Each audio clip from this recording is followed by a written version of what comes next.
এখন আমি একটা আমার খুব পছন্দের একটা গাছ আজকে এখন এটা পটে বসাবো আর কি। আর একটা আমি কালকে বসিয়ে ফেলছি, অনেক চেষ্টা করে এই দুটো গাছ একজনকে দিয়ে কালকে আনিয়েছি শিলং থেকে। এর আগে অনলাইনে আনিয়েছিলাম, এটা হলো ফুসিয়া। তো এর আগে অনলাইনে বিচি আনিয়েছিলাম, ওরা আমাকে ঠকিয়ে দিয়েছে, কি জংলি গাছের বিচি দিয়ে দিয়েছে। বড় বড় গাছ হয়েছে, বড় বড় এত বড় বড় পাতা হয়েছে, ফুল টুল কিচ্ছু হয় না, শক্ত জংলি গাছ হয়, যে জঙ্গলের মধ্যে গাছগুলো হয়, এই গাছগুলোর বিচি দিয়ে দিয়েছে। আর চারা হয়েছে, তারপর আমি তো অনেক যত্ন টত্ন করেছি, ফুলের তো কোনো দেখাই নেই, আর জংলি গাছ হয়েই চলছে আর কি। তো এই জন্য এখন আমি তারপর আশাই ছেড়ে দিয়েছিলাম যে ফুসিয়া আমি লাগাতে পারবো, পাচ্ছি না কোথাও ফুসিয়ার চারা। তো একজন পরিচিত একজন বলল যে ওর পরিচিত আরেকজনকে দিয়ে ও আনিয়ে দিতে পারবে। তো আনিয়ে দিয়েছে, কালকে দিয়েছে। এই গাছটাকে একদম বেশি কাবু হয়ে গেছিলো গাছটা, কারণ ওরা কেমন করে এনেছে জানি না। এই যে এটাকে এরকমভাবেই এনেছে, কোনো রকম টব ছাড়া, প্যাকেট ছাড়া, এরকম। আর এইটা এরকমভাবে আনতে গিয়ে সমস্ত মাটি ছাড়িয়ে ফেলছে, শেকড় বেরিয়ে গেছে। তো রাত্রিবেলা আমি এটাকে, সন্ধেবেলা এনে দিয়েছে আমাকে গাছ, রাত্রিবেলা আমি এটাকে এই টবটাতে বসিয়ে দিয়েছি, যাতে রাত্রে একটুখানি ঠান্ডা হাওয়া টাওয়া পেয়ে গাছটা একটু সতেজ হয়েছে আজকে। ফুলগুলো এই যে এগুলো আসলে এটা সিঙ্গেল আর কি, এটাকে ফুসিয়া বলে, এটা ডান্সিং ডলও বলে, কারণ ফুলগুলো যখন ঝুলতে থাকে ওই ওই ওই রকম টাইপেরই লাগে, ডান্সিং ডলের মতোই লাগে, এই জন্য এটাকে ডান্সিং ডলও বলে। তো ছিল আরও দু তিনটে ফুল ঝরে গেছে এই গাছটাতে, এটা লালের উপরে, আর এইটা সাদা মধ্যে, এটা লাল আর বেগুনি। এই ফুলগুলো কিন্তু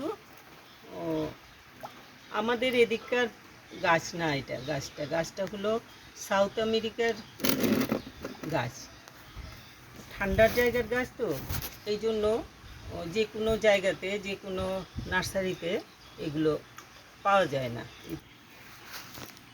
যেগুলো নাকি গরমের জায়গাতে হয় ওই রকম কিছু আছে, কিন্তু ওইগুলো আমাদের এখানে আসে না, আসে এই ভ্যারাইটিগুলোই, যেগুলো নাকি আমাদের এখানে মোটামুটি অ্যাডজাস্ট করে নিয়েছে।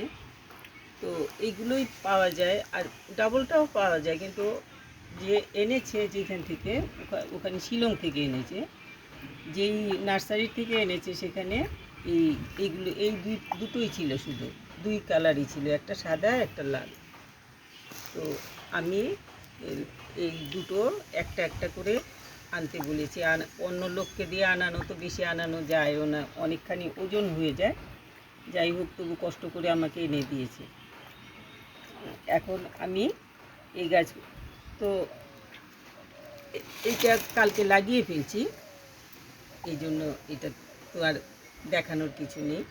আমি এখন এটার জন্য আরেকটা টব নিয়েছি, এই গাছটার জন্য, এটা সাদা হবে। তো আগে আমি একটুখানি এই যে ফুটো করে নিয়েছি, একটুখানি ফুটোগুলো ওপরে ইটের টুকরো কিছু দিয়ে নিচ্ছি, যাতে জলটা আটকে না যায়, ভালো করে জলটা যাতে দিলে পরে বেরিয়ে যায়।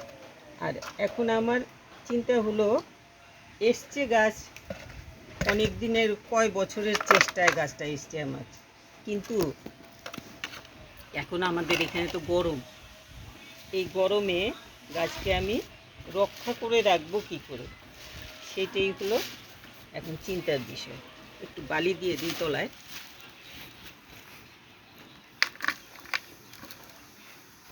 এগুলোর ওপরে একটু বালি দিয়ে দিলে, নইলে পরে মাটি চেপে নষ্ট হয়ে যেতে পারে। এখন এটার মাটি আমি আমার বুদ্ধিমতো এটাতেও বানিয়ে দিয়েছি, যে আমার বুদ্ধিমতোই আমি বানাবো এটার মাটিটা। আর কালকে কিছুটা মাটি রয়ে গেছে এটার, এই যে, তবু আর একটু বানিয়ে দেখিয়ে দিই। কোথায় গেল?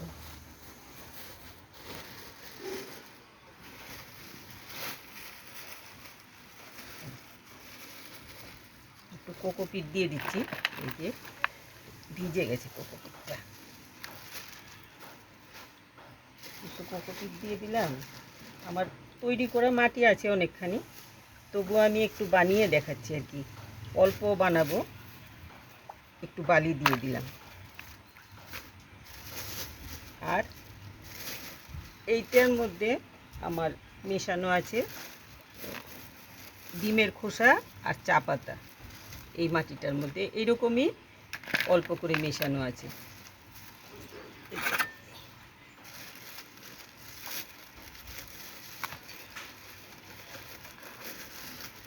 এটার মধ্যে ডিমের খোসা আর চা পাতা মেশানো আছে। এটা আরেকটা গাছের মধ্যেও দিয়েছিলাম। আর কি যেন দেবো, একটা শুকনো পাতার গুঁড়ো দেব। এই যে মাটিটা ঝুরঝুরে দেখা যাচ্ছে, তো এইরকম মাটিতেই হবে। আমি তো আগে তো করিনি, আগে যেরকম করেছিলাম এগুলো গুঁড়ো করে রেখেছিলাম, নষ্ট হয়ে গেছে।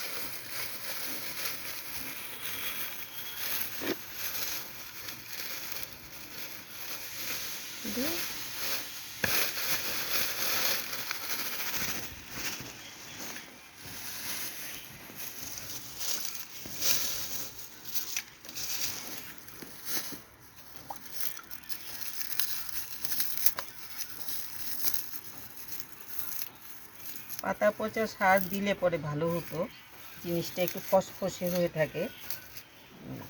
তো আমি পাতা পচা সার আমার ফুরিয়ে গেছে, আছে বড় ব্যাগে তৈরি হয়ে গেছে, কিন্তু একটু রোদে না দিয়ে এগুলো গাছে দেওয়া যাবে না, তৈরি করা অবস্থায় রয়েছে। এখন তো বৃষ্টি হচ্ছে, এই জন্য আমি ওইগুলো এখন দিতে পারবো না।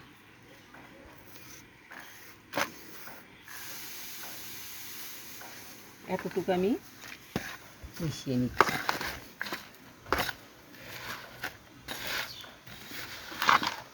ডিমের খোসাটা আর একটু দিয়ে দিলে ভালো হবে মনে হয়। আছে আছে, ডিমের খোসাটা আমার বাইরে ছিল, বৃষ্টিতে একটু ময়লা ময়লা হয়ে গেছে, মাটি টাটি পড়েছে।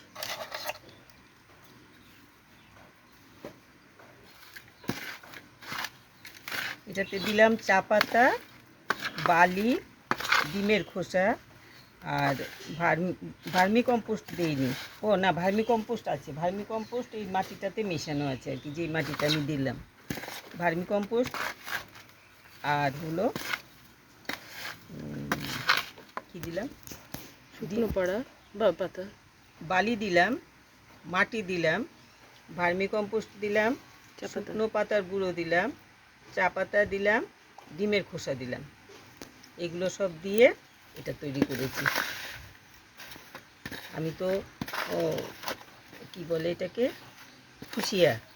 ফুসিয়া আগে করিনি, নতুন করছি, এই জন্য সব কিছু দিয়ে দিলাম, যাতে কোনো কিছু আমার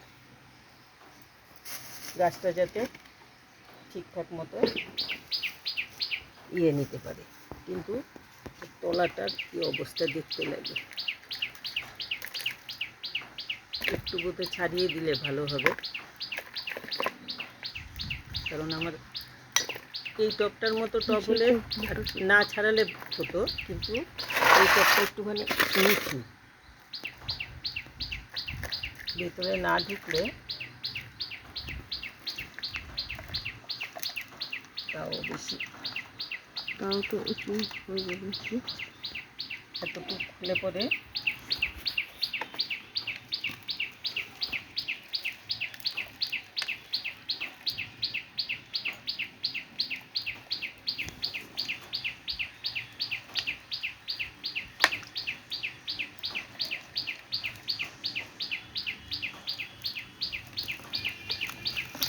আর ছাড়াই না, পরে গাছটাকে অন্য বড় আরেকটা টবে হয়তো তুলে দিতে লাগবে, কারণ এই টবটা যতটুক টব, এই টবে এই গাছগুলো বেশি বড় হয় না। এই যে ভ্যারাইটিটা, এই ভ্যারাইটিটা বেশি বড় হয় না। আর কিন্তু এই ফুসিয়ার আরও অনেক রকমের ভ্যারাইটি আছে, 100-র উপরে বোধহয় ভ্যারাইটি আছে।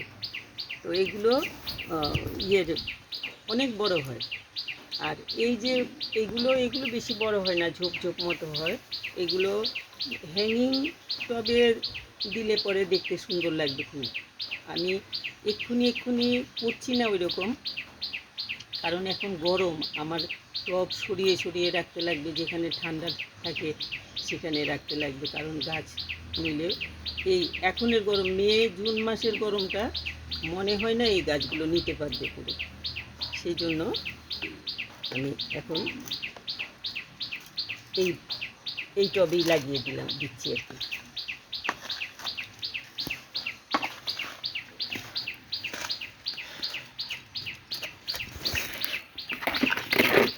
আমাদের এদিকটাতে এই ফুসিয়া কিন্তু দেখাই যায় না। এই দিকটা একটু ছাড়িয়ে দিই, এই সাইডটা ছাড়াতেই লাগবে, নইলে মাটি বেশি, ওই সাইডটাতে থাকলে কিছু হবে না। এই দিকটা গাছটা মিডলে পড়ে না আর কি, এইরকম করে দিলে তো মিডলে হবে। বলছিলাম যে আমাদের এখানে ফুসিয়া দেখাই যায় না। আমার খুব শখ ফুসিয়ার, অনেক দিনের চেষ্টায় এই গাছ পেয়েছি। তো আমার এই গাছ দুটোকে গরমের মধ্যে কিভাবে যে বাঁচিয়ে রাখবো, আমি গাছ তো আনার কথা বলছি, কিন্তু আনার পরে আমার মাথায় শুধু একটাই চিন্তা, এই গাছগুলোকে আমি কীভাবে বাঁচিয়ে রাখবো।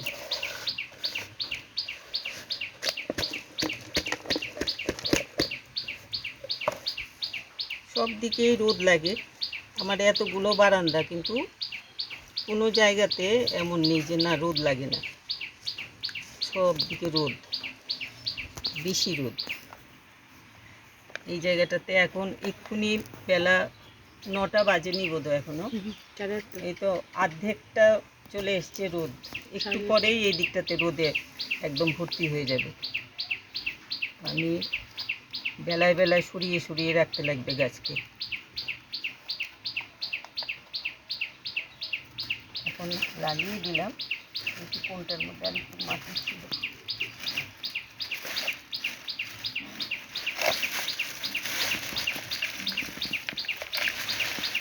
ভেবেছি লাগবে না সবটা, আর একটু দিয়ে দিই। এটা তো মিশানো মাটিটা দিয়ে দিলাম।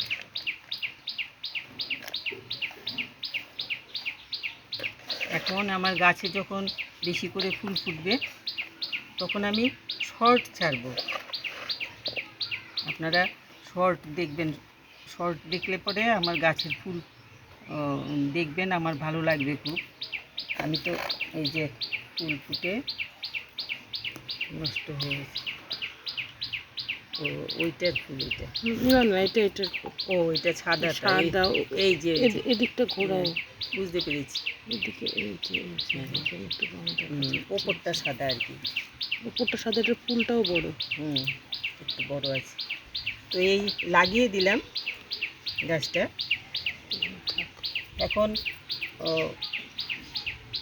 আমার মনে হয়, আমি তো এই গাছ করিনি, আগেও বলছি, এক্ষুনি আবার বলছি, আমার মনে হয় অন্য গাছগুলোকে আমরা যেমন, আমি আর কি, সবাই করে না, সবার তো দেখি অনেকেরই 15 দিন পরে, 1 মাস পরে, 7 দিন পরে ওষুধ স্প্রে করে, নানানভাবে ওষুধপত্র দেয়, সার টার দেয়।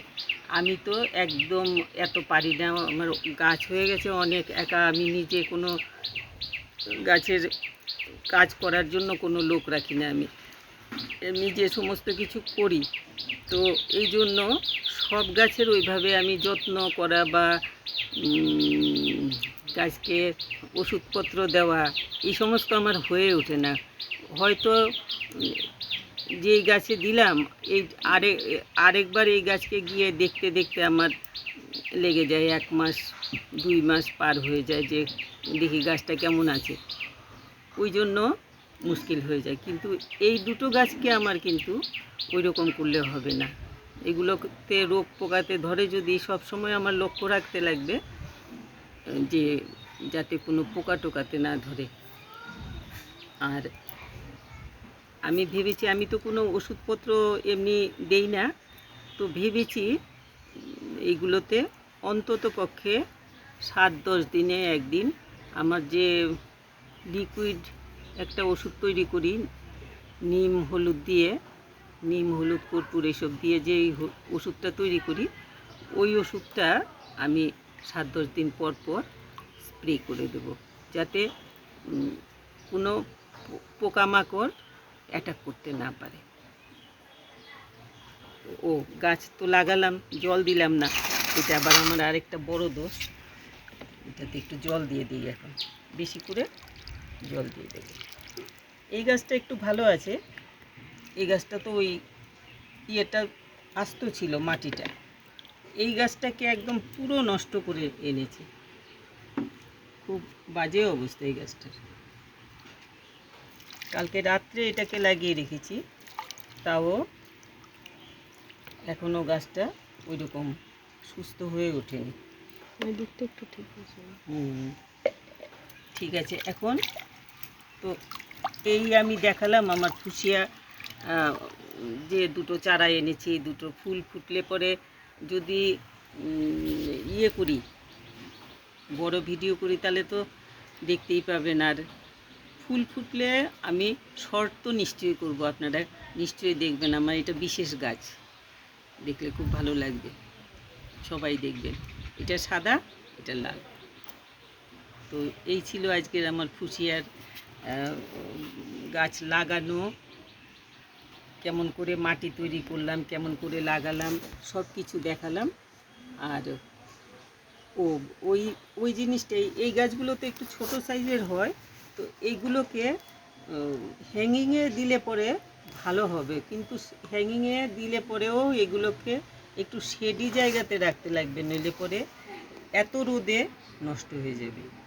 আমার মনে হয় এই গাছগুলোকে যখন নাকি রোদের তাপটা কমে যায়, শীতের শুরুর দিকটাতে, শীত আসে সময়টাতেই তো একটু গরমটা কমে যায়, বর্ষার শেষ দিকটাতে গরমটা কমে যায়, তখন তখন রোদে রাখলে কিচ্ছু হবে না। এখন অল্প স্বল্প রোদে লাগিয়ে গাছ সরিয়ে রাখতে লাগবে, নইলে করে গাছ কিন্তু মরে যেতে পারে। গাছগুলোর যা কন্ডিশন আর কি, এগুলোর যা স্বাস্থ্যের অবস্থা দেখতে পাচ্ছি, দেখে মনে হচ্ছে এরা বেশি একটা কড়া রোদটা নিতে পারবে না। তো আপনাদের কেমন লাগলো আমার ফুসিয়া গাছ লাগানো বলবেন, কমেন্ট করবেন, যেমনই লাগে কমেন্ট করবেন। সবাই ভালো থাকবেন, খুব ভালো থাকবেন। ফুসিয়া গাছ লাগান। ফুসিয়া আমি চেষ্টা করব ডাবলগুলো আরও খুব সুন্দর। এইগুলো তুলেছো ভালো করে ছবি, এই যে আছে, তুলেছো? তো এই এই ফুসিয়া মেইনলি সাউথ আমেরিকার গাছ হলেও এই ভ্যারাইটিটা হলো জাপানের আর কি, এই ভ্যারাইটিটা জাপানের। এই কথাটা বলতে আমি ভুলে গেছি। এইটা যে ভ্যারাইটির আর কি, এই দুটো গাছ এগুলো জাপানের। যাই হোক, সাদাটা তো এখনো ফোটেনি। সাদাটা ফুটলে পরে দেখা যাবে।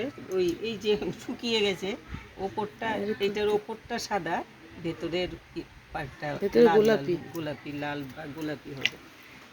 যাই হোক, যে আমাকে এনে দিয়েছে কত কষ্ট করে, এতখানি মাটি ওজন নিয়ে আমাকে এনে দিয়েছে, তাকে তো আমার ধন্যবাদ না জানিয়ে হবেই না। তার জন্য আমি পেলাম গাছ শিলং থেকে। আমাদের এখান থেকে শিলং কিন্তু অনেকটা দূর, প্রায় 12 ঘন্টা বোধহয় লাগে আসতে, গাড়িতেই তো আসতে লাগে। তো সে অনেক কষ্ট করে আমার জন্য এই দুটো গাছ নিয়ে এসছে, তাকে অনেক ধন্যবাদ। সে যদি দেখে তাহলে পরে আমি বলছি তাকে অনেক ধন্যবাদ তার আমাকে এই গাছ এনে দেওয়ার জন্য। আর আপনারা সবাই ফুসিয়ার গাছ লাগাতে চেষ্টা করুন, খুব সুন্দর ফুল হয়, খুব ভালো গাছ। এখন এইটা যদিও শিলং থেকে আনা, সেই জন্য ফুল আছে, পরে গরমের সময় ফুল ফুটবে কি না আমি বলতে পারি না, আমার তো তেমন কোনো এক্সপিরিয়েন্স নেই। তো শীতে তো নিশ্চয়ই ফুটবে। যাই হোক, এতটুকু বললাম আপনাদেরকে। এখন ফুল ফুটলে আমি তো বললাম ভিডিও করব। সবাই খুব ভালো থাকবেন আর দেখবেন ভিডিও যা আমি দিই, আর কমেন্ট করবেন। যা ভালো লাগলে নিশ্চয়ই একটু লাইক শেয়ার করবেন, সাবস্ক্রাইব করবেন। সবাই খুব ভালো থাকবেন।